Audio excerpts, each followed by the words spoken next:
My name is Max Timm. I'm the Director of Education with the ISA. I'm also the Co-VP of Development for Creative Screenwriter Productions.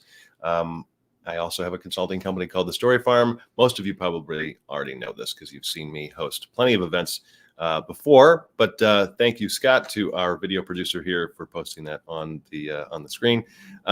We love seeing all of your comments. I love hearing where you're all hailing from. It's so great to see that we have so many people, ISA members or otherwise, from all over the world tuning into these events. We are going to have a pretty cool and fun conversation with Dr. Taryn Marie Stejskal today, talking about resilience and a whole bunch of other elements that come into play where mental health is concerned. And this is really the first time I've had a somewhat non-screenwriting focused webinar. We're going to be talking plenty about screenwriting and the industry in general, but I'm excited about this conversation. Dr. Taryn is so great and so helpful and supportive. So I'm gonna go into her bio, but I just want to remind everybody of a couple things. We are launching in January the 30-day screenwriting challenge again. I will be on Zoom on a regular basis, like I was last year, or this current year, I guess, last January.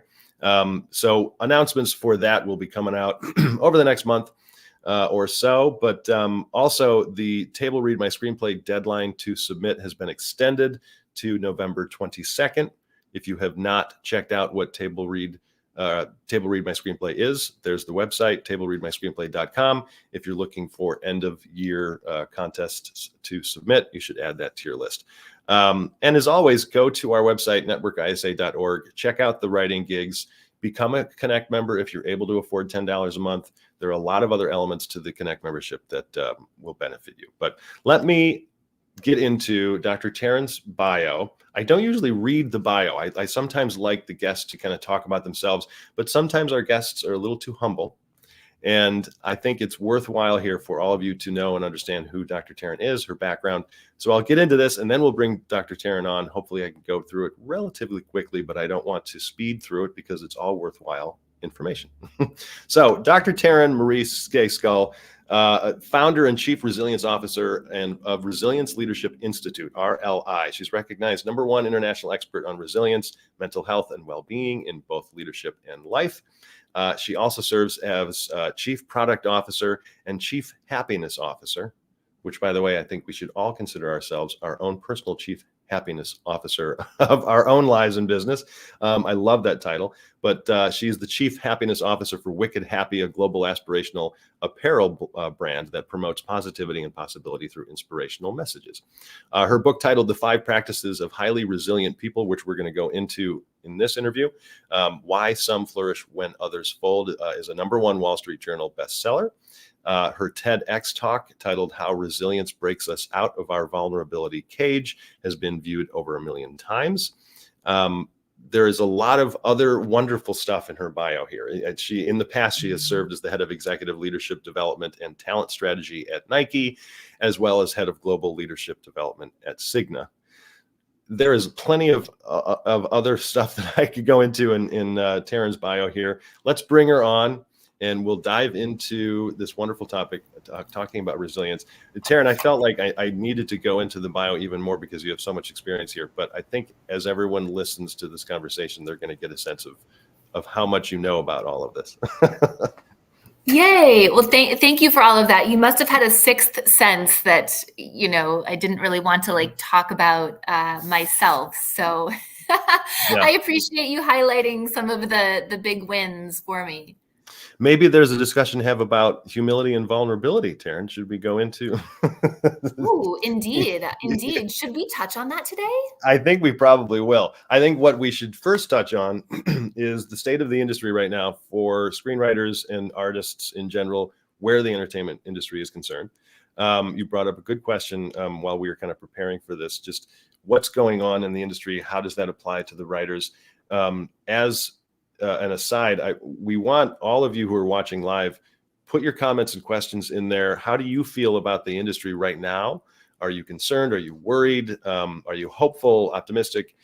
Anything. We just kind of want to see what you think about what's happening right now and then where you fit, because I think that'll be a big topic that Taryn's going to talk about in terms of how our placement in the industry can sometimes create stress, to put it lightly, and then how to get through that. So what were there specific things that you were curious about, Taryn, as far as what's going on right now in the industry in general? Yeah. So, to your point, I am not a screenwriting industry expert. And so, we see that resilience and some of the other topics that we're going to touch on today, mental health, well-being, obviously this cuts across industries. And I was really curious to know sort of, what is the feeling in this current environment that we're in? What is sort of the state of the union? From the outside looking in, it looks like the writers' strike has, sort of come to a close. But what the news reports and what, your experience at ISA, what our attendees are feeling and experiencing today sometimes is very different. And so I wanted to be able to show up and really understand people's, kind of perspectives so that I can meet you where you are in the context of this conversation. Yeah. And resilience plays such a huge part in what I'm about to say. And I think most of the writers who are watching right now already are kind of aware of this, but the truth is that the industry has always been slow anyway for writers and artists. It always takes so much time. And that's if everything is working on all cylinders. And right now, those cylinders are kind of like, it's like a 2-cylinder golf cart right now. Everything is extremely slow. Because there has been so much work over the course of whatever the past, 6, 7, 8 months that has stopped. And now all of that work needs to get restarted, which pushes everything back as far as new material consideration. That's the biggest issue for writers who are trying to break in, because all of the professionals in the industry right now have to focus on current work, much less the productions that they need to get moving forward. They need to get stuff on the air for TV, et cetera, but also all of these films that have been put, on hold. So there is a lot of frustration from a level of, it's going to take even longer now for me to find my way in. I think that's probably the bottom line of a lot of how things are feeling, other than a lot of the bigger stuff like the technical things of AI and is that going to affect us and all of that. But really the focus is, this is going to take a while, So let me see. Yeah, Samantha is pretty scary. We have a couple complete beginners here, which is great. Standing on the sidelines, watching and waiting. Yeah, I mean, there's a lot of that need to be patient. And I'm assuming resilience plays a huge part in patience. So maybe we'll hit that, of course. And obviously, if you have any comments or anything on that, Taryn, before we get into some of the questions that we had for you. Yeah, this is great. I mean, it's super helpful. And I'll just say by way of maybe a bit of credibility, and as an entrepreneur, I started my company in earnest full-time about a month before the pandemic started. So I stepped out of a very exciting summit level leadership role at Nike, where I was heading up executive leadership development and talent strategy. And I had been doing this work on resilience and understanding how is it that we effectively face challenges in the most critical moments of our lives. And I was actually brought out to Nike to do this work as a full-time employee overseeing executive development, working with directly with the C-suite. And then I kept getting this, this tap on the shoulder saying like, this is all amazing. And don't you want to do this, on a broader scale to bring this work to people outside of sort of the figurative four walls of Nike? And the answer was that I did. And so being in talent development and executive leadership, I have a lot of friends in the industry. And so I, shared with them that I was planning on making a transition. And I booked, some executive coaching engagements, some workshops, some keynotes, things that would help me transition and create the bridge, as I moved into doing this work full time and help me replace my income. Well, stepped out in February. We all know what happened in March of 2020. And all of those deals and agreements that I made with a physical or virtual handshake went away. Oof.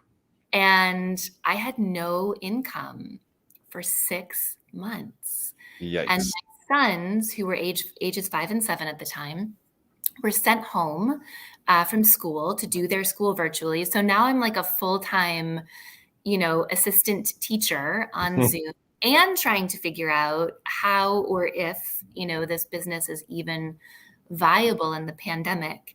And so like like many of you are entrepreneurs, you've got an entrepreneurial spirit, you're out there pounding the pavement. And so now I'm closing in on my 4th year, right? Next year in February. And what I will also tell you, and I just started talking about this, I had some insights, is that I've been on a 30-day burn rate for 43 months. And so for those of you that aren't using the language burn rate or run rate, it means that I've needed to figure out where the cash was going to come from to pay for, the emails, the platforms that we're using, the technology, our people, pay myself, pay my mortgage. And I've done that every 30 days, 43 times. And I'm really sorry to laugh. I don't mean to giggle. It's just that I think we all kind of know a little bit of how that feels. Right. And it's exhausting, right? And I've had moments where I've been like, what the heck, and, I've worked super hard. I've, just, been working around the clock and really advancing this work. And so one of the things that I think is important, just to mention is, the quality and the beauty of your ideas and your stories and the contribution that you're bringing to the world. That is a completely different conversation than the amount of money that's in your bank account. Mm-hmm. And for a long time, I thought, I can't tell people that I'm on a 30-day burn rate because they'll think I'm not good at what I do. They'll think there's something wrong with this company. And the truth of the matter is, in the first, when we talk about timing and being patient, in the first 5 to 7 years, if you don't take outside funding, but even if you do, it is tremendously difficult as an entrepreneur, as a screenwriter, as someone who's looking to make, in the words of Steve Jobs, like your dent in the universe. It's incredibly difficult to get your feet under you. Right. So I share this with you for 2 reasons. One, we get to sort of, bifurcate, if you will, the idea of like how great your ideas are, right, from the money in your bank account and how much people are paying you right now and like what's really coming to fruition. And the second piece is, if the tendency was to look at me and say like, that's really cute, Dr. Taryn, we appreciate you coming here and talking to us about resilience, and you've got your #1 Wall Street Journal bestselling book and your company and you've got it all figured out. It's like, no, like I have figured out cash flow every 30 days for 43 months. And I'm really excited to be at a point very soon where I don't have to do that anymore. I feel you. I really feel you. I don't know what 6 times 12 is off the top of my head, but I feel like I've been doing it for that long, for 6 years. But I feel you. I think there are 2 things here. First, is this technically, I'm over summarizing, is this technically what got you into resilience? Because we can kind of jump to that, maybe back up a little bit. But also, I think it's really important for everybody listening right now is to not only consider yourself as an entrepreneur because you're trying to start your career or continue your career as a screenwriter, but what an entrepreneur means. And I think for me, anytime I hear it, I think activity, meaning you are active and you are actively attempting to create something. And I have noticed, this is me being a little, coming down hard on some writers, they wait a little too much for someone else to bring you the success.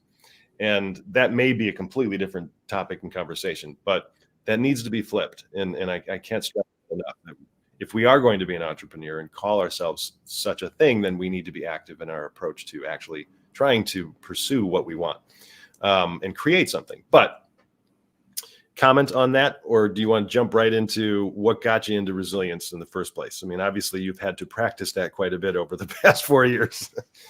Yeah. I mean, what I can tell you, so, I'm in the, sort of, we've got like a funnel, right? You sort of think about like, okay, Who are the people that I don't know that I'm reaching out to build relationships with? And then who are the people that I do know, right? So my cold contacts, and who are the people I do know that are kind of my warm contacts that I can reach out, share an update, talk with them about what's going on, talk with them about a project that I'm working on. And I think what we're finding, with our cold contacts, right? People that we're reaching out to on LinkedIn, on email, about 2% of people. This is the average rate. This is not my rate. This is my rate, but it's also the average rate. About 2% of people respond.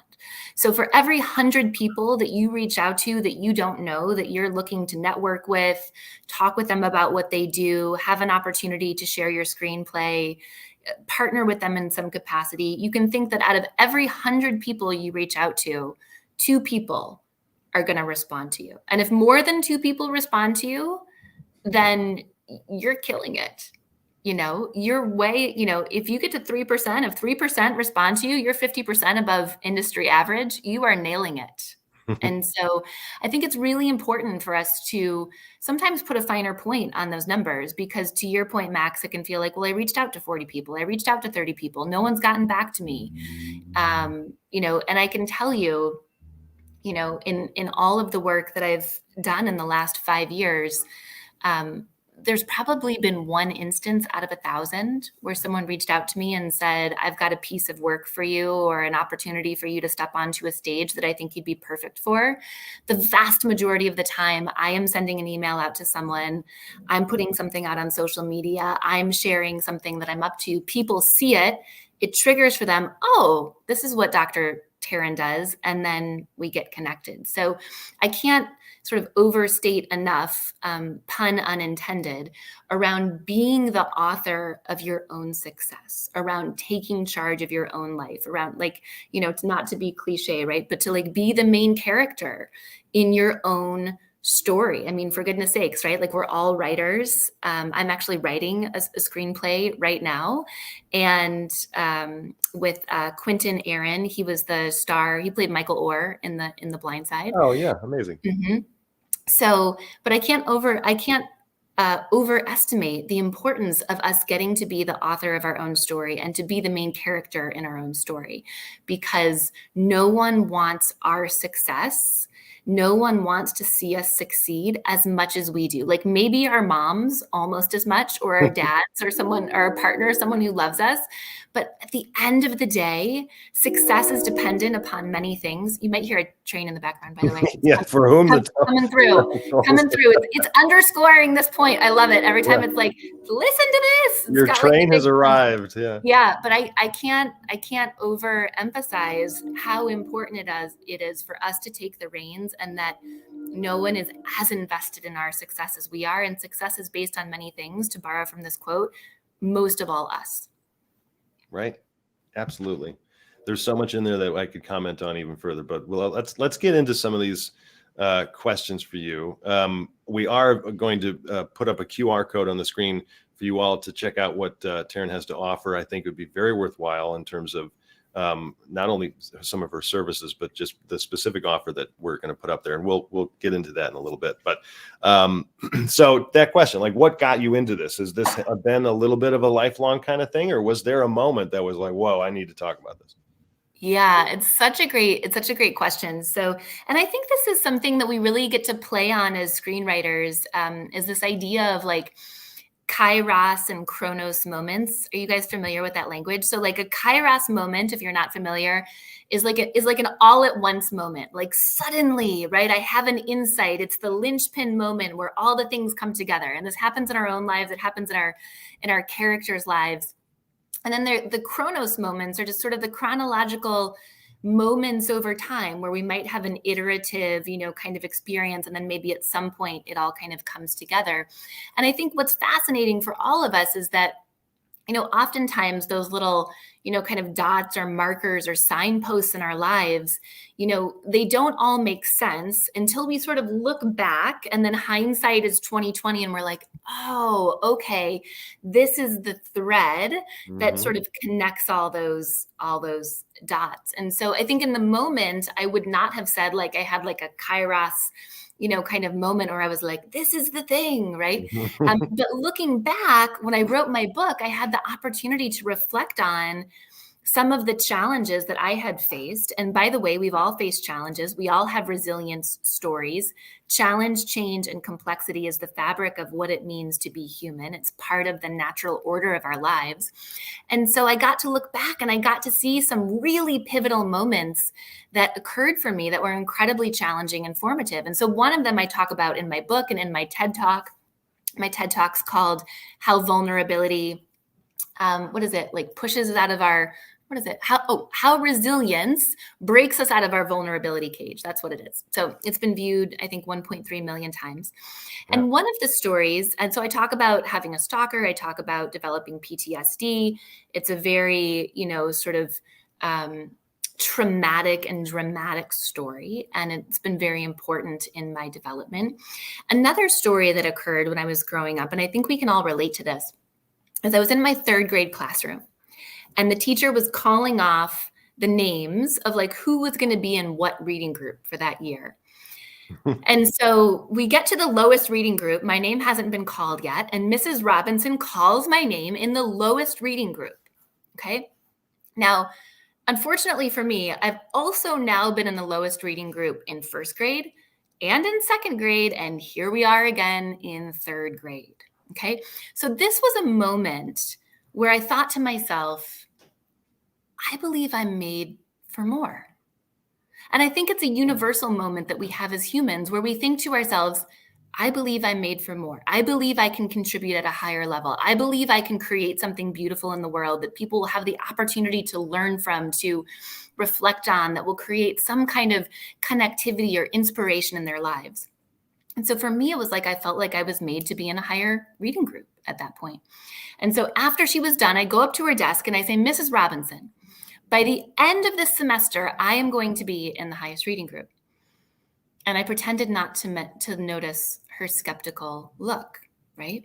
And then as I went back to my desk, having made this proclamation, I had what we would, I think, collectively call in the industry an oh crap moment. It's a technical term. I'm sure you're all familiar with it. Yeah, right. And my oh crap moment was, I have no idea how I'm going to do this. No idea. Right? And so what I decided to do is I wrote down the words that I couldn't pronounce or spell or read during the day. And at night in my bedroom, my little desk with my little lamp, I would practice these words and put them in categories. And, so I did this every night. And sure enough, by the end of the semester, I ascended not 1, but 2 reading groups, kept my promise to Mrs. Robinson, most importantly to myself, and ascended to the highest reading group.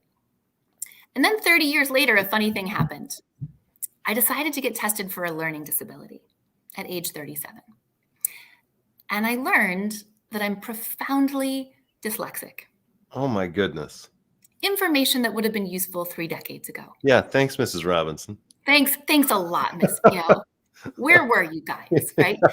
And so, I tell you this story because learning disability aside, this is a universal story. And the universal story is we've all been in a moment where we saw something more for ourselves. And we've all been in a moment where we declared that we wanted to be more. We moved to LA to be a screenwriter. We told our friends and family this is where we were meant to be. And then we sort of have an oh crap moment, which is I'm not really sure how to get there. How do I navigate this? And then we're alone in our bedroom or alone in our kitchen or alone in our car or alone in a coffee shop, just trying to figure it out. And the hardest part about challenge typically is not the challenge itself. It's the fact that it can be so lonely and so isolating on the journey. And so the reason that I've been wondering and inquiring and investing so much of my time on resilience is really about how do we effectively face challenge? And what if, as we're facing challenge, none of us have to feel alone. None of us have to be lonely. None of us have to be ashamed in that. And in fact, we can have a blueprint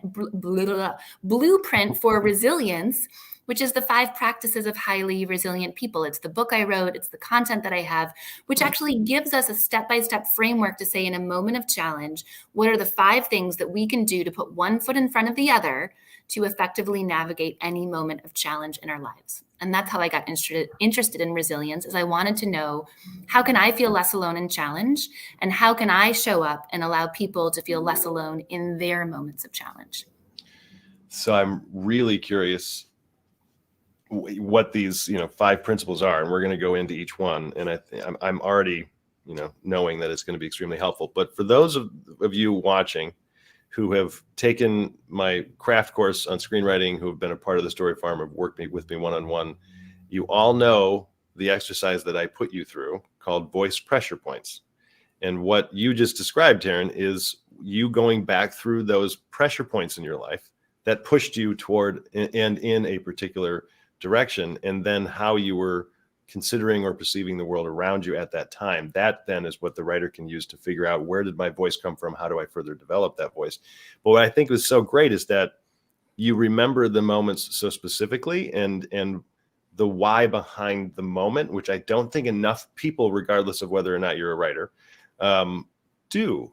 Like, we remember moments in our past, but I'm not saying we have to be overly analytical about everything in that moment, but to look at it from a little bit of, how can I personally grow? How can I allow my 7-year-old self to help my 44-year-old self grow right now? Anyway, that's probably a whole other topic, but I love hearing you go through all that, because those are absolutely voice pressure points.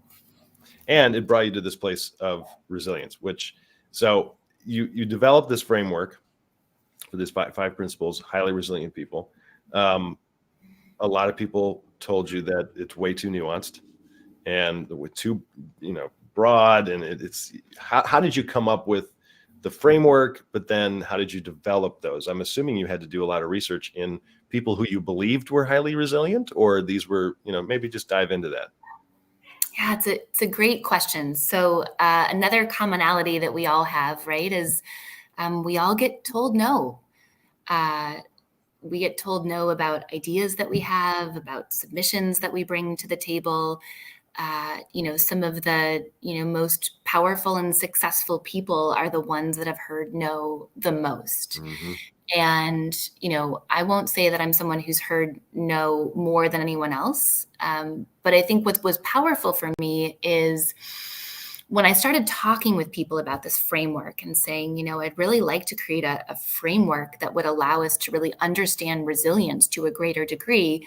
To your point, Max, a lot of people said, you can't do that. It's so nuanced, it's so detailed, it's so difficult to describe, so hard to pin down. And I thought, yeah, and I think I probably can.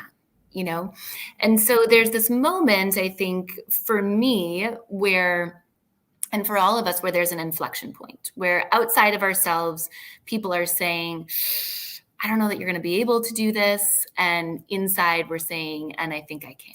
And it's a really beautiful moment of inflection, I think, for all of us in our lives and our characters, where we get to sort of decide. We get to decide if we're going to believe in the feedback and sort of the appraisal of what's possible of people outside of ourselves, or are we going to listen to the voice within ourselves? And I decided to listen to the voice within myself. And so what I've done is interview hundreds of people and also look at thousands of pieces of data, like documentaries and stories that are written and podcasts, and ask people about what did they do in their moments of challenge that they felt allowed them to create a more productive and positive outcome. And I've gotten to listen to hundreds of stories and read thousands more.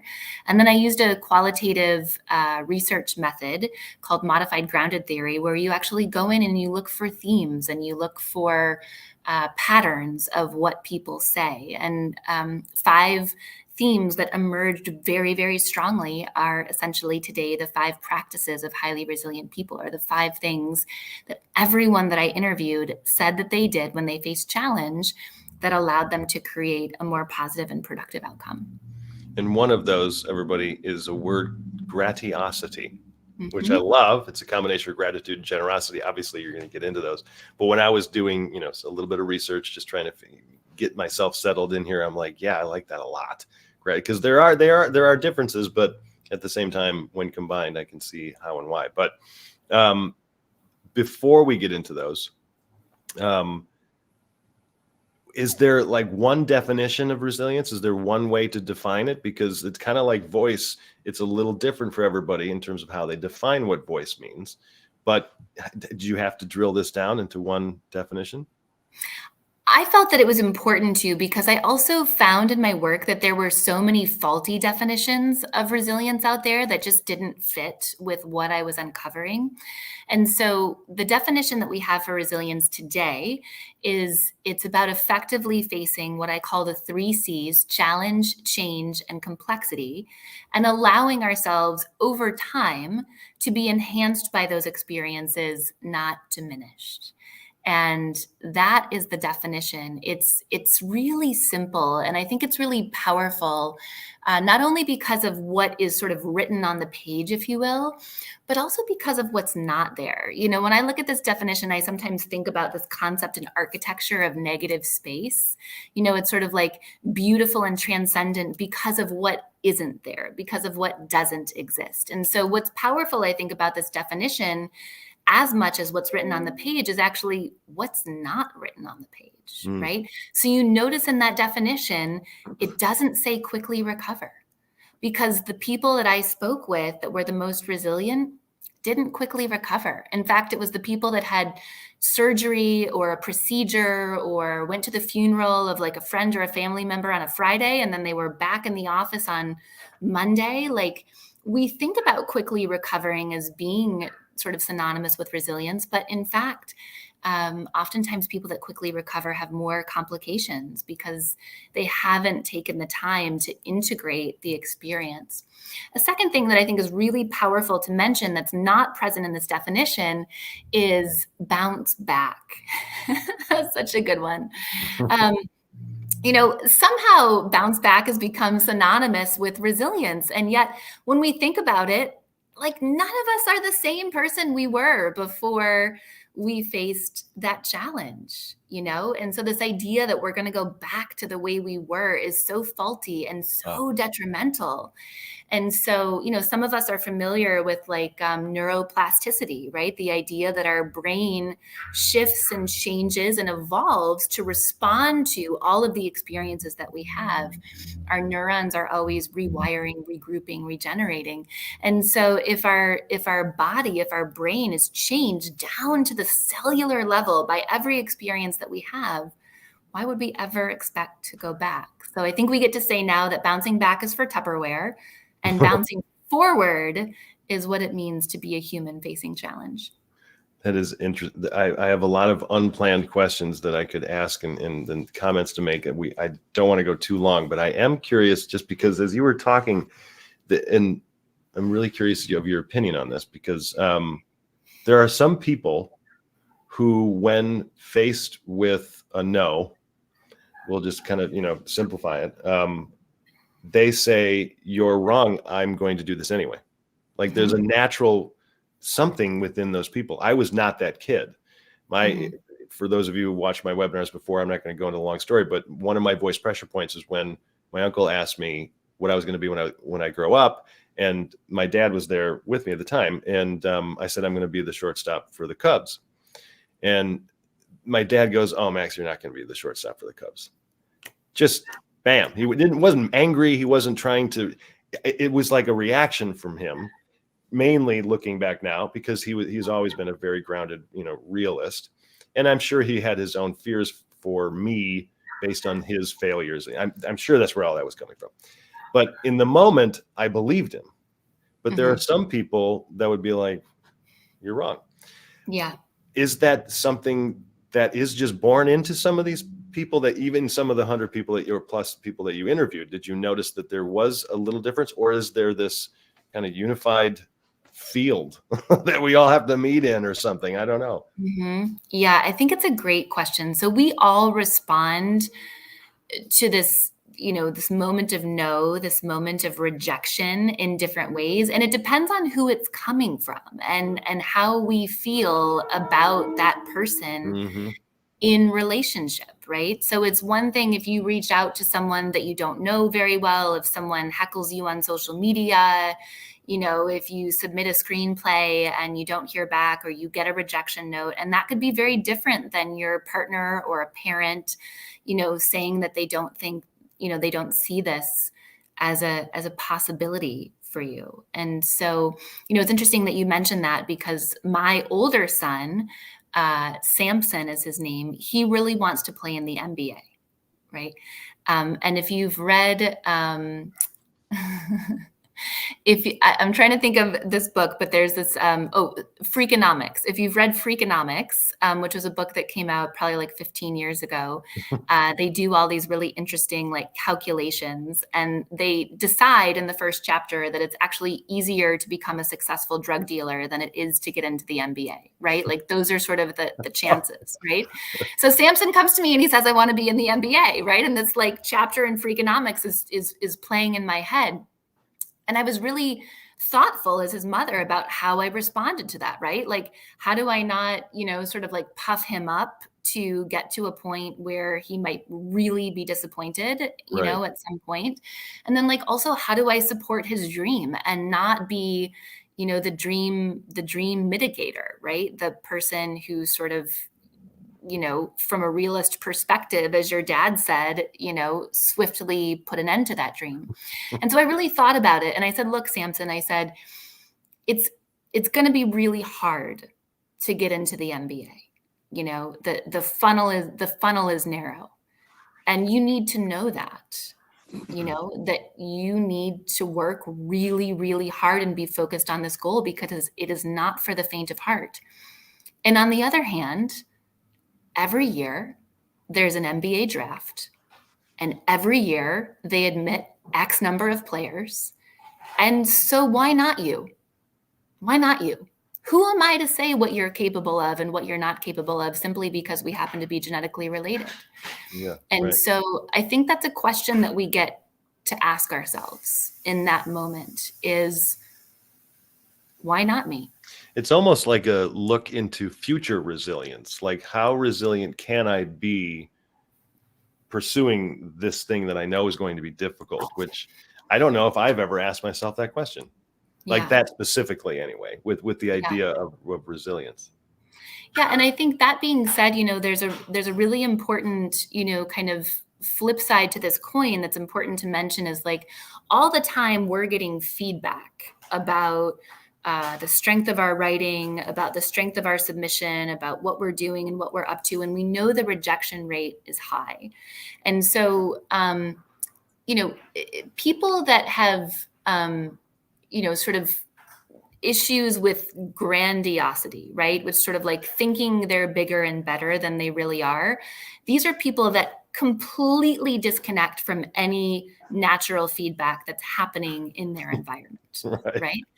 And then, on the other hand, right, people that are very, very sensitive, and there's a lot of value in being a sensitive person, they're taking in like every element of feedback from their environment, from, someone's posture to tone of voice to all the things, right? That's been my whole life. Yeah. Yeah. And so I think one of the things that's really important to get clarity on and to, be really intentional about is, what is the feedback that you are going to respond to and that you're going to believe?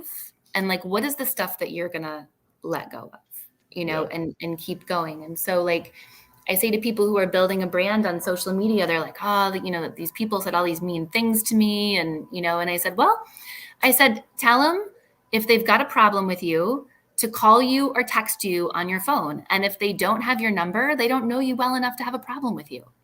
And so we get to decide who are the people in our lives that we are going to allow to be in that inner circle, to give us the critical and constructive feedback that we need to get better. And then what are we going to let go of and put outside of our, sort of experience that's not going to be in service of, our goals and who we want to become.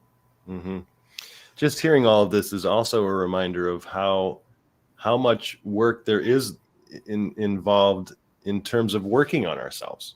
Mm-hmm. And we I think either take it for granted, usually unconsciously. It's not like we're choosing not to work on ourselves or anything, but we look at the outside exterior elements, specifically in this case, we'll say the writing process and the industry and entertainment and the business of it all, and what contests am I going to submit to, and fellowships, and I have to do this rewrite. At the same time, we're ignoring the work that we probably need to do on ourselves in order to improve what our stories are going to be. And it's one reason why there are so many people in quote unquote Hollywood who people who are outside of Hollywood think are crazy. Because they're talking in this kind of, higher elevated person type of level of speak. And it's because they're doing the work on themselves. And I'm not saying that they're more right than other people. But it is a nice reminder that we do need to spend the time working on ourselves. Speaking of that, I think everybody should check out your book, The 5 Practices of Highly Resilient People, Why Some Flourish and Others Fold. Got a copy right here. Looks there like you this. go. Perfect. So what is different about the 5 practices in your book versus what people might traditionally believe about resilience? Yeah. So I think we talked about 2 of the myths that are really pervasive, this idea of quickly recovering and bouncing back versus bouncing forward. I think the fundamental difference that so many people share with me that they're really struck by is that this book starts from a place of talking about the fact that resilience is the essence of being human. That it's not about going out and finding resilience, hunting it down, cultivating something that exists outside of ourselves, but recognizing that actually resilience has lived within us the whole time. And there's this word in the English language called silience. When someone said it to me, I was like, silence? And they were like, no, silience. And I was like, okay. And so it's like the silience without the re on the front, right? And it means to uncover within ourselves hidden talents and treasures and capabilities that we were either unaware of or had forgotten about, for some time. And so when I heard that word, I was like, this makes so much more sense, because then the challenge that is showing up as sort of the fabric of our human lives is about allowing us to uncover for the first time, to rediscover these capabilities and talents and treasures that live within us. And so when we talk about our own personal development, so often we talk about it as being something outside of ourselves.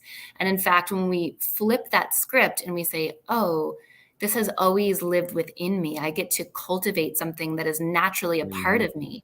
And so we approach this with the idea that resilience is the essence of being human, that it's fundamentally tied to what it means to be human on this planet. And then when we step into that, it means resilience can no longer be weaponized. We can't tell people you didn't get this or that, or this thing didn't happen because you're not resilient enough, because we're all resilient.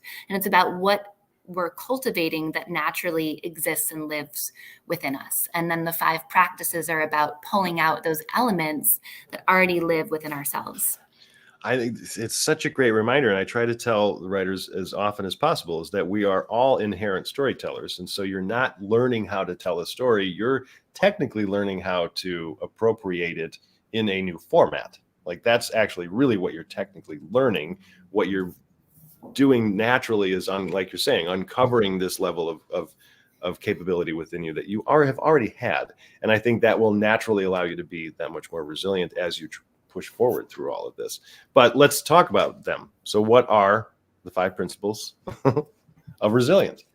Yeah. So, I love something that you said earlier, Max, that I wanted to just double click on. And it's the idea of and the importance of doing our own work and what that looks like. And for some people, it's mindfulness. For some people, it's therapy. For some people, it's retreats. For some people, it's taking hikes in nature. And so we have these 5 practices of highly resilient people. And then it's not just about knowing about them, but it's like, how do we ground into them more deeply? So the 5 practices are vulnerability, which is the ability for our inside self, our thoughts, feelings, and experience to match as closely as possible the outside self that we share with the world. So in this way, vulnerability is not about transparency. It's not about self-deprecation. It's not about pointing out our flaws. It's about allowing our inside self as closely as possible to match the outside self that we're sharing with the world. And that's going to look different inside of different relationships, inside of different environments. And that's really sort of the, sort of thumbnail definition of vulnerability. The chapter's 40 pages long, so there's a lot to say about it. Right. The second, my editor was like, "Oh, this is kind of long," and I was like, "Yeah, there's a lot to say."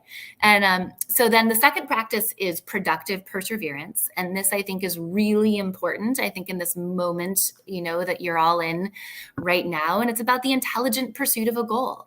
It's knowing when to maintain the mission despite challenges that you're facing, how to be gritty, if you will, in the words of Angela Duckworth. And it's also about knowing how to augment and shift and pivot your goals and direction in the face of feedback, and even diminishing returns from your environment. So paying attention to what are those key markers, those key people in your environment from whom you're taking feedback. And a lot of people ask me, like, do resilient people persevere? And they do. And a lot of people ask me, do resilient people quit stuff? And I'm like, they do, and both are resilience. It's about the intelligent pursuit of a goal, taking in that information and making some really concerted decisions. So that's productive perseverance. I like that you put the word productive in front of it, because it's one thing to just think, well, I have to persevere.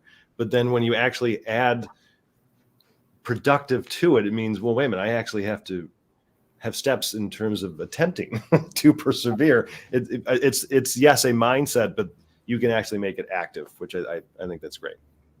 So true. So true. Yeah. The third practice is connection. A lot of times we think of connections outside of ourselves. And in fact, this is first and foremost about the connection within ourselves, connecting to this person that's living inside of our skin, trusting our gut, knowing our worth and value, being able to articulate our strengths and what we bring to the table. And then externally, the relationships and connections that we have, our significant relationships in our communities. So connection really has those two layers, a connection to ourselves and a deep connection to those outside of ourselves. The fourth practice, which you mentioned earlier, Max, is gratiosity, which is a word that I made up based on what I was hearing from all these people that I was interviewing. The grati part is for gratitude. It's being able to see the good in a situation or in a challenge, even if we wouldn't have chosen it.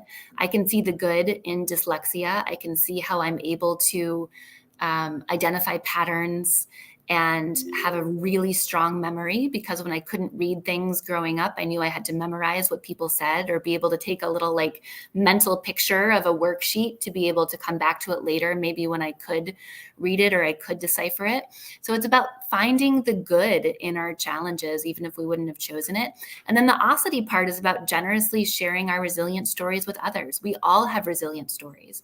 And part of the sharing of our stories is, in my opinion, the highest order that we can engage in as humans in terms of our own healing and growth. Because what we effectively do is we take the dark times, the challenging times, and we alchemize them, that when we generously share our resilient stories, we actually turn that darkness into light, and we use that light to shine on other people's paths that are coming up behind us to light their direction. And so in effect, our darkest moments actually are transformed into the light that encourages and guides other people's paths through our resilient stories. That's great. And the last practice, did you want to say something? No, I just said it's great. I love that.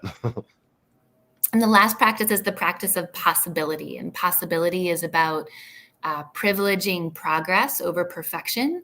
And it's also about being able to, sort of appropriately assess the risk and opportunity dynamics. So in any challenge we face, there will always be a risk and opportunity. In the midst of this strike and what's happening now, there's both risk and how much longer you're going to have to wait for stuff to come through. And there's also an opportunity, right? There's an opportunity to say, okay, what can I do? How can I show up in a different way? How has this shifted the landscape, of this industry? One of the things that we do, as entrepreneurs is we're like mosquitoes, right? And what do I mean by that?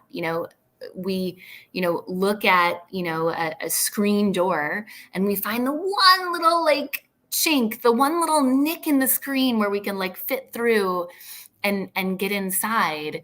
And, that's a lot about what it means to be very savvy, to find the back doors, to find the opportunities that maybe other people don't see. I heard this story about Steven Spielberg one time. I'm not sure if it's true. You can maybe tell me as like industry experts, but I heard this story that Steven Spielberg, really wanted to be a screenwriter.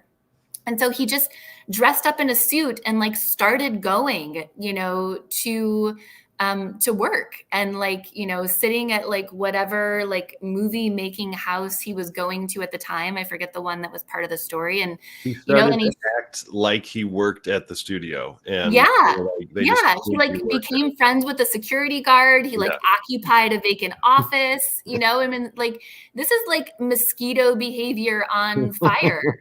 He was like, I'm going to find the little chink in the screen here, and I'm going to figure out how to get myself in the way of the thing that I'm trying to achieve. Yeah. There's so many of those stories that are so fantastic. I'm going to combine a couple questions here. So, because I want screenwriters in particular to be able to have an example as to how they can practice these things. What are the active approaches here?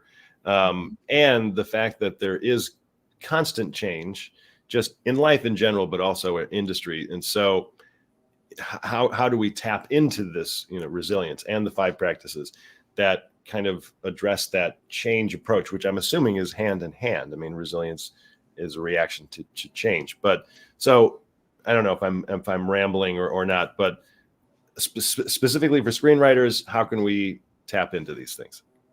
Yeah, it's a great question. So I have two strategies that you can think about. The first one is, we talked about doing that self-work. And so one of the offerings that I wanted to make for everyone attending today and everyone who's part of ISA is this meditation series that we have. It's our meditation bundle. So what I did is I went ahead and I recorded 10-minute meditations in my own voice, focused on how do we drop in more deeply to each of these 5 practices. So it's 5 practices, 1 meditation, 10 to 12 minute meditation for each of the practice. And what that allows us to do is to be really intentional about how we're actually cultivating resilience in our own life, and to engage in guided meditations that are taking us on that journey and connecting us with our body and with our breath work.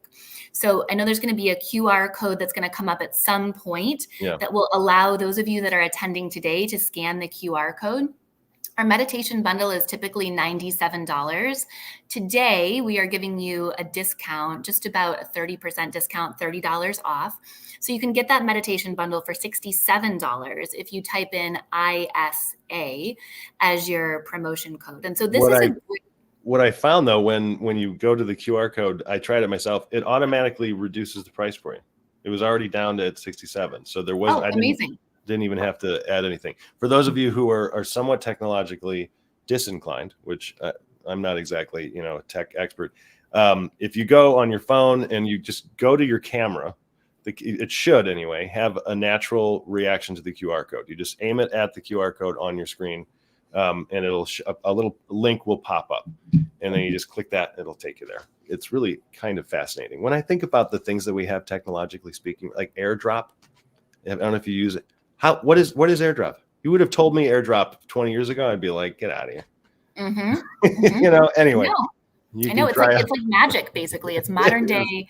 It's modern day magic, Yeah. And, I think one of the things that we recognize is this idea of self-development. Not only does it make you a better screenwriter, it also makes you a better steward of your craft, right? Mm-hmm. To your point earlier, Max, it's, the level of depth of introspection that we're willing to go into ourselves personally to, connect in those Kairos moments, or the moments where our voice is crystallized, as a writer. These are the ways that by doing our own self-work, by looking within, we actually become more powerful, not only in our growth and development, but we also become more powerful writers, more powerful observers and communicators of the human experience. And so when we talked about, what would be a thing that we could offer, obviously we've got, 60 to 90 minutes together today to have this conversation. And so, what would be like a powerful thing that would allow people to continue on this journey, continue on this work? We thought this meditation bundle would be deeply important and deeply helpful in a way that you could continue to interact with me, to interact with the 5 practices of highly resilient people. And it's, it's evergreen. It's not just, you get it for a month or you've got to pay a renewing subscription. It's like, one payment and it's yours forever. It's evergreen. You've got me in your pocket, in your earphones. And so that's a great way to be able to develop these practices, to develop yourself, to increase your mindfulness, to reduce stress and anxiety, which inevitably crops up in these moments. We know that there's an incredibly powerful impact in all of those areas. And the second thing that you can think about doing is, and I love this because it incorporates story. And I say this to a lot of my coaching clients, right? So I was meeting with an executive who's in the process of really like a business turnaround or a business comeback, right? He's had the come up. He created the business that, was doing like 50 million annually. And now that business and the landscape has changed. And so he has an opportunity to rebuild. And so I said, what I want you to do is I want you in some defined period of time to picture yourself up on a stage, right? And so for each of you, you get to think about what is a defined period of time for you? Like, what are your goals and what's a defined period of time that would allow you to achieve those goals? So maybe it's 6 months from now, maybe it's 5 years from now, maybe it's a longer time, shorter period of time. Choose that period of time.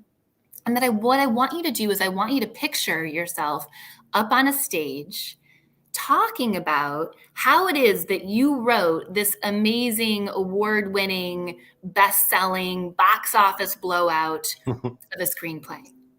And I want you to write down, what is your speech? What do you tell people up on stage when you're receiving that award or when you're giving a talk as a luminary in the industry?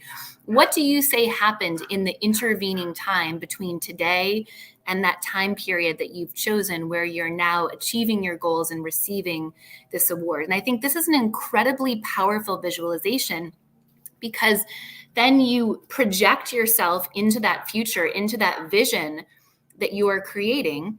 And you think about what do you say? What is it that you did between today and that intervening period of time that made the difference that you're going to talk about up on stage? Is it the fact that you didn't take no for an answer, that you were very careful about what feedback you took in, that the power of one more submission, one more hour, one more rewrite, that you were relentless. And so you get to identify, like, what are the things that really separated you from the other people that allowed you to achieve your goals? Take that down, write that speech of what you're going to say on stage when you're holding that award, and then live that each and every day. Put the wisdom of the person who's up on stage in the future into practice today. That is the best way to, because we have all imagined our Oscar acceptance speech. I don't care who you are. You're lying if you haven't thought about it. But it's such a healthier way of looking at why to imagine the Oscar acceptance speech. Because, we all realize the likelihood of the actual Oscar win is low. But in this case, it doesn't matter what the award is. It's you on stage talking about how you got there, regardless of what that success was. But then thinking about the differences that you personally made, because no one, I would assume anyway, Scott's really making that QR code big. There it is. Good. Hopefully that's a little bit easier. But no one is going to be up on that stage talking about, well, I just kind of woke up and somebody called me and asked for the script and then they made the movie. Nobody, that's not a I tripped and fell on my typewriter. It was the craziest thing. It spit out the screenplay, and oh my gosh, I'm so happy to be here. Right. No one's talking like that. I love, that's a really great exercise. I love that. Yeah. And by the way, even though the, sort of funnel into, receiving an Oscar, right? Even though that's the the top-notch place to be, it's like, you know what? Every year the Academy Awards happens. Every year they give out Oscars. And you know what? Somebody's got to win it. Somebody's got to win it. Why not you? For sure. Absolutely. Somebody wins every year in multiple categories. So that, the possibility is real. And that really is the only thing that matters.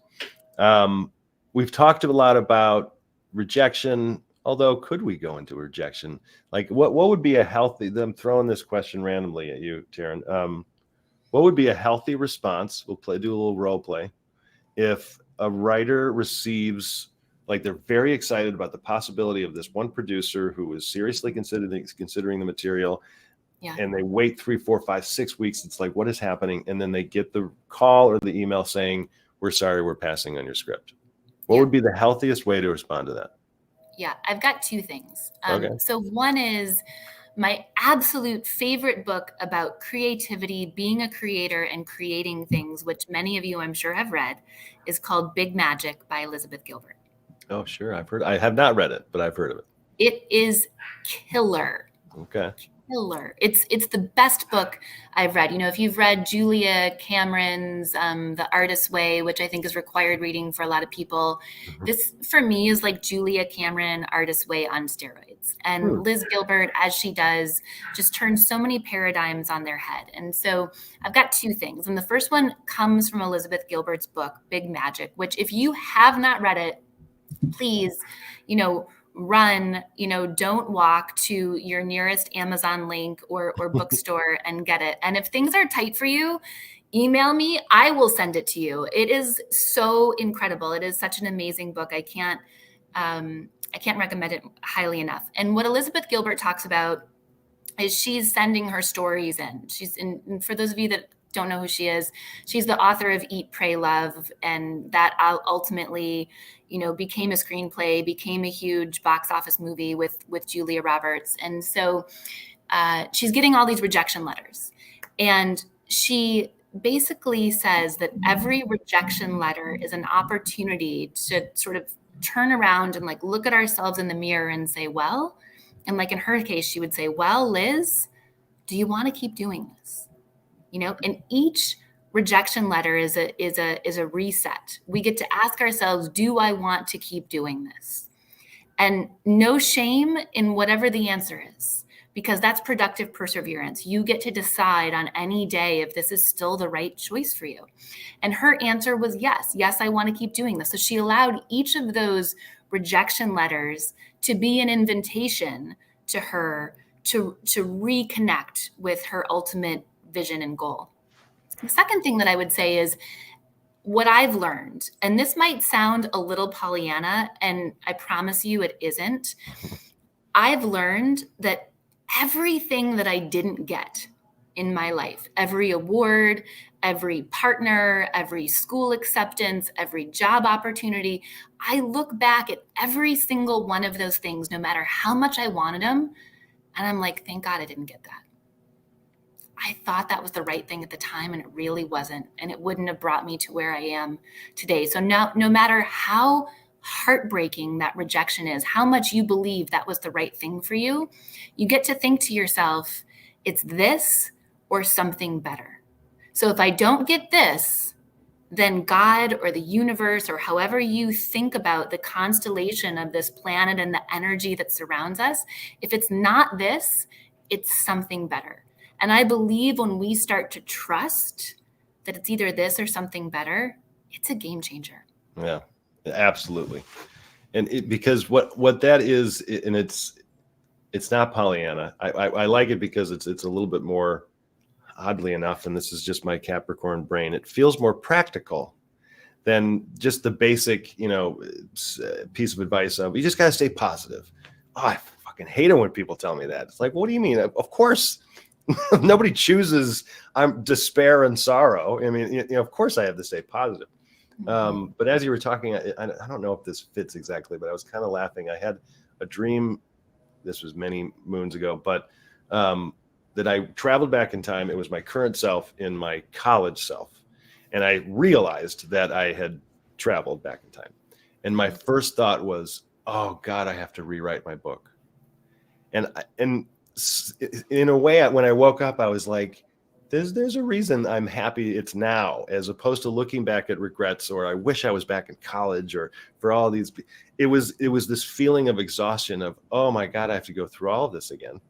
Not that it was unhappy or a bad experience, but it reminded me that, like basically what you're saying, all of the little moments that brought me to where I am now, this is good. Like it's an optimistic way of looking at it, of course, but it's a nice reminder, like what you were just saying, that it's this or something better, and this is still good. Yeah, Yeah. It's really powerful. And so I think getting to recognize that each of those rejections is an opportunity to convene with yourself and to decide if you want to keep going. And even if you don't get the thing that you think you wanted, you also get to ask yourself, like, why did I think I wanted this? You know, it's just my human brain who says, oh, I think this studio, this producer, this opportunity is perfect for me. We've just decided that in our human brain. But yet perhaps it's not meant to be, or it's not meant to be right now. And so for whatever, I'm all about being relentless and going hard and working hard. And then when things are outside of our control, to be able to accept that from a place of surrender and a place of appreciation and say, okay, it's either this or something better. And so if it's not this, then it's either this in the future in a different way, or it's something better. Mm-hmm. And to kind of talk a little bit about your reference to what Elizabeth Gilbert was saying, kind of double checking is, I'm highly paraphrasing, do I still want this, after receiving the rejection? But then also pairing that, I think if I were to pick a favorite, do you have a favorite of your 5 practices? They're all. It depends on the day. Yeah. I think today for me, productive perseverance, I just like the idea because it forces you to remember that you can't just keep trying the same thing over and over and over again. You have to improve. You have to do a little bit more. You have to, consider a different angle or a different avenue. And it pushes you to try something not only different, but to excel that much more at what you're currently doing. And there are ways you need to do that. For me, obviously, I'm the director of education for the ISA. So I'm constantly preaching, you need to educate yourself. You have to read, you have to do this, you have to do that. But that's part of, I'm assuming, this idea of productive perseverance. I'm sure there's a lot more to it than that. Yeah. One of the things I love about what you shared is that one of my meditation students who I worked with on the meditation bundle, and then we did some private coaching together, he was really struck by, in the productive perseverance meditation, how I talked about not only the fact that it's the intelligent pursuit of a goal, that our success is not a straight line. And one of the things that I learned when I was reading a book about climbing Mount Everest is I'd always thought, like, okay, you climb Mount Everest, you get there at base camp, and, there you go up to the top, and the oxygen's, low, and here you are at the summit, and yay, it's super dangerous. And then you come back down and, you climbed Mount Everest if you're fortunate enough to do that. And when I actually read a book about it by John Krakauer called Into Thin Air, he talked about how they start at base camp, they go to Camp 1, and then they come back down to base camp to acclimatize and enhance their red blood cells. Then they go back to 1. And then, if it's time, up to 2, but they might go down to, between 1 and base camp a couple of times. And I was so struck by that.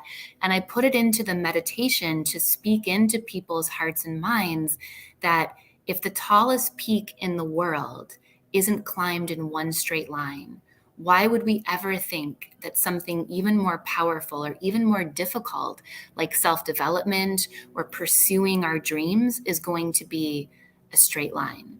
And so I think that reminder in each of our mindsets that this is not going to be a straight line to the top, that we're going to ascend and then get to come back to acclimatize. And that's actually not an exception to the rule. It's actually the normative part of the journey. And the more that we get to see moments when we're retracing our steps relative to productive perseverance, not as backtracking or retrenching, but as an important part of shoring us up for the journey, that becomes a very different way of thinking about how we get to be sustainable in the long term to pursue our dreams. Mm-hmm.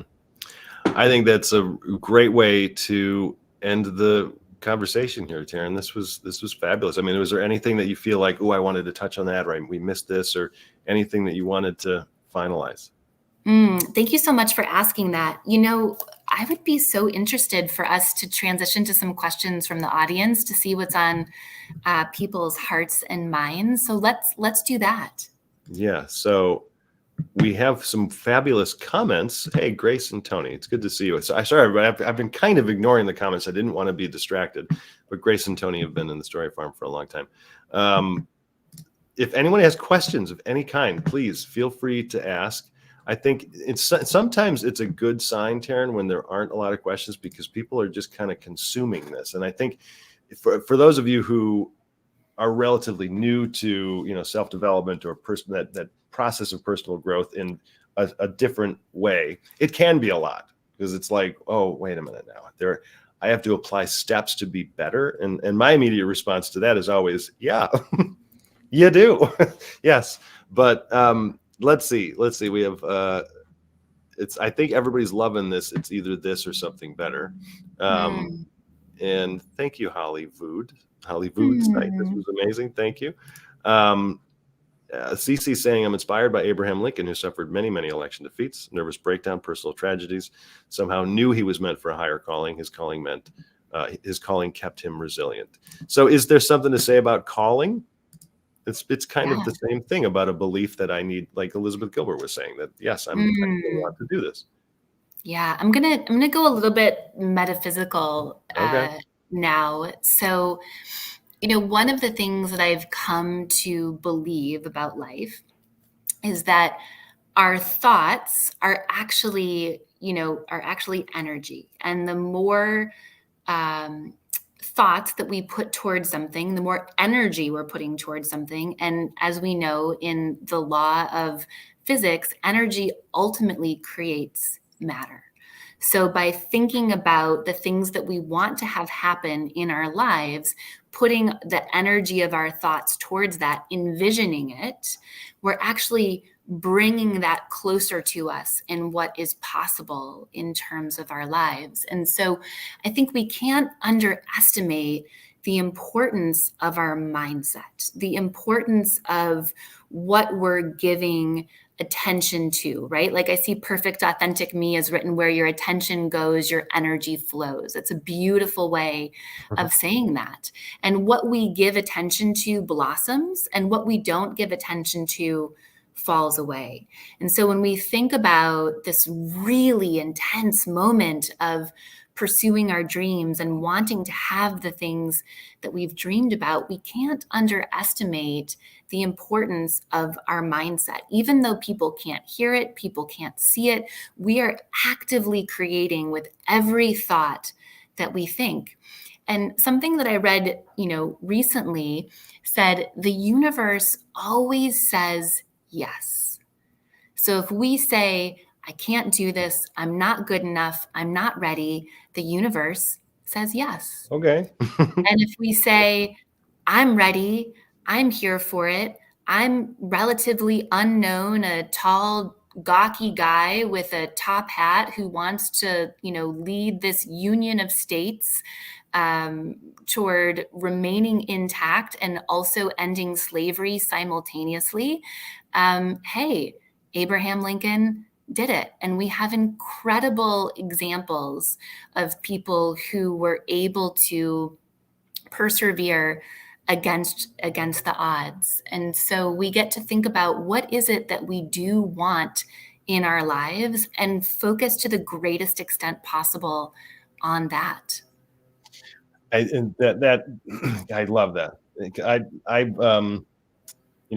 My self-development mentor and coach, not literally, but Dr. Wayne Dyer, I just fell in love with him in college and beyond. And I just consumed everything he talked about. I just loved Dr. Dyer. I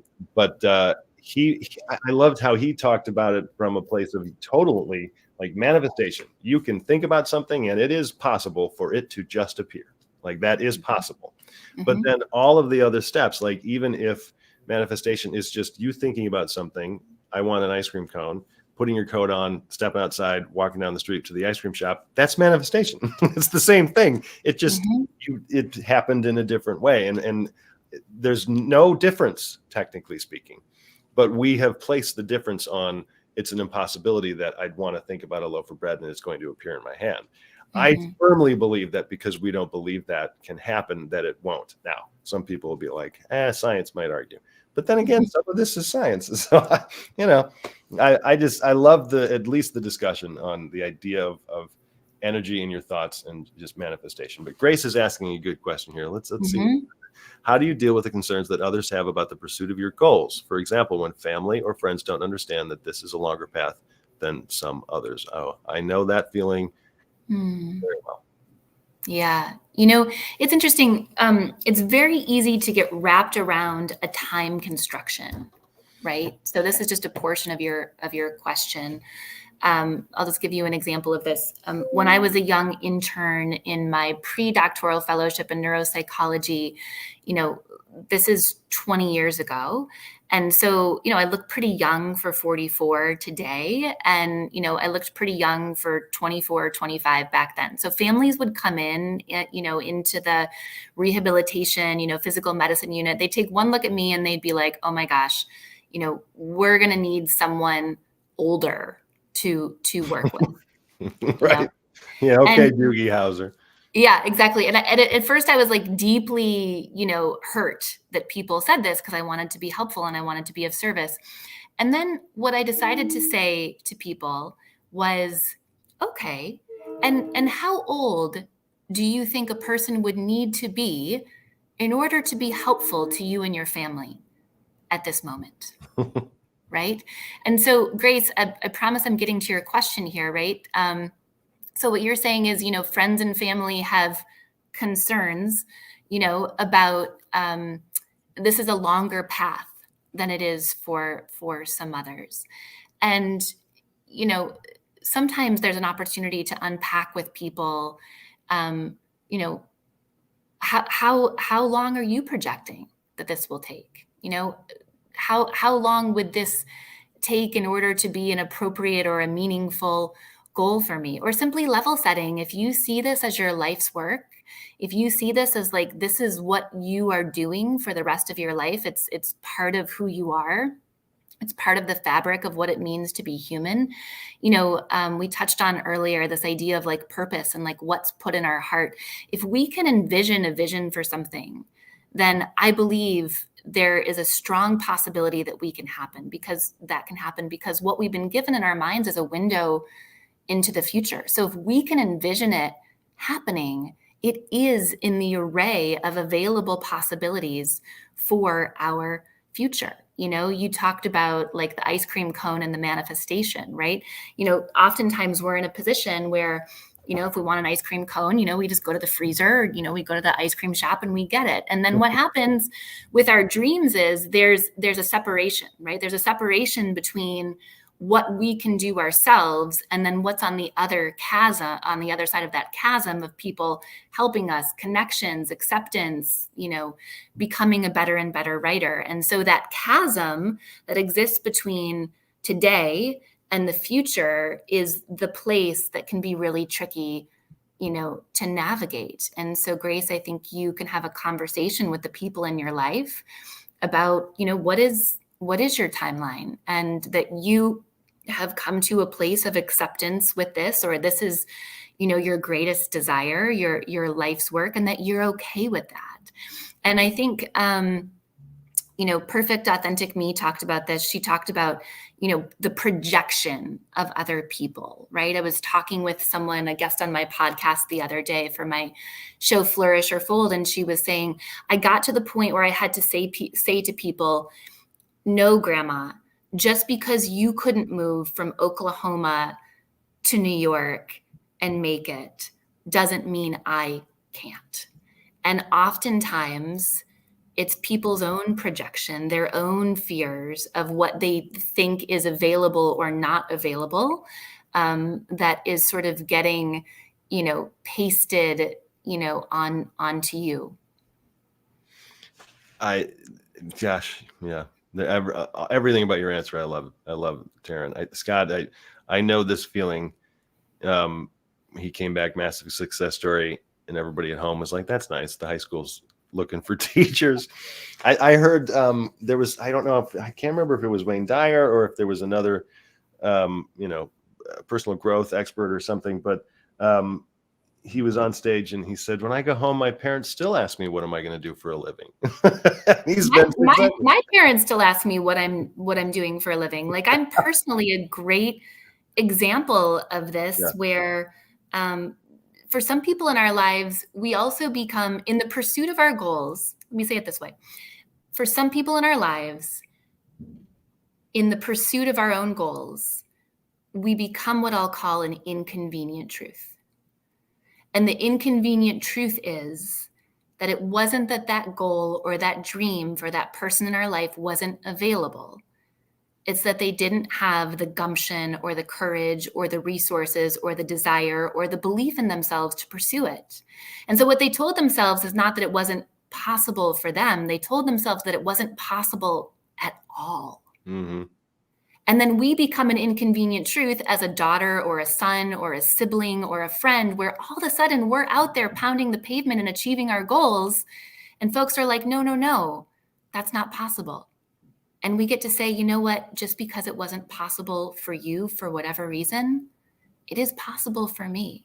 Mm-hmm. And there are some deep tensions in my family around the fact that I went out and pursued my goal and wrote my book and started my own company and got a divorce at one point, because people in my family had said, it's not okay to pursue your goals. It's not okay to shift a marital relationship once you've made that commitment. It's not okay to move out on your own.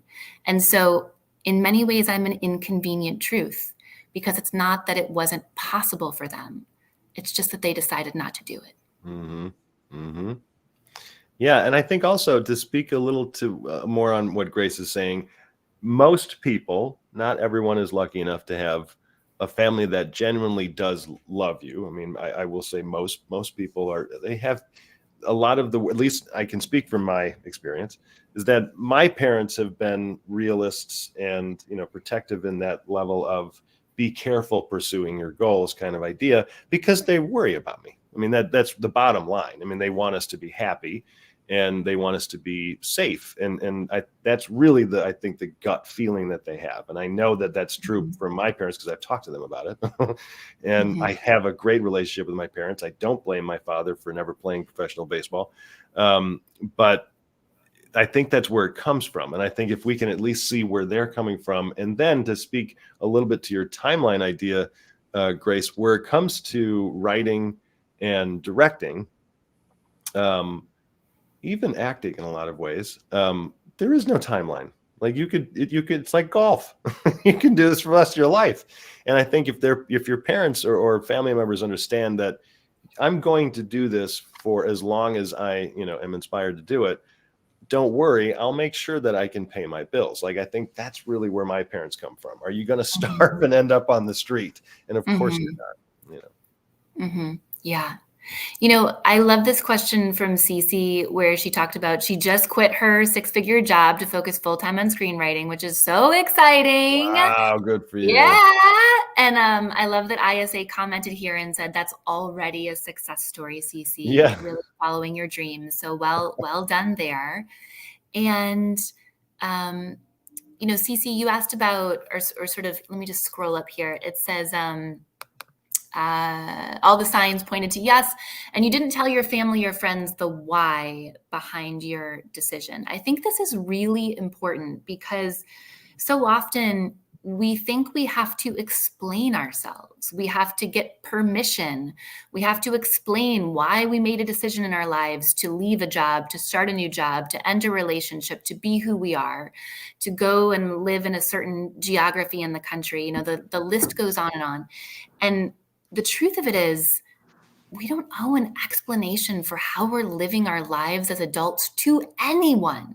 I mean, maybe to like a significant partner, because you're making those decisions, ostensibly in tandem together.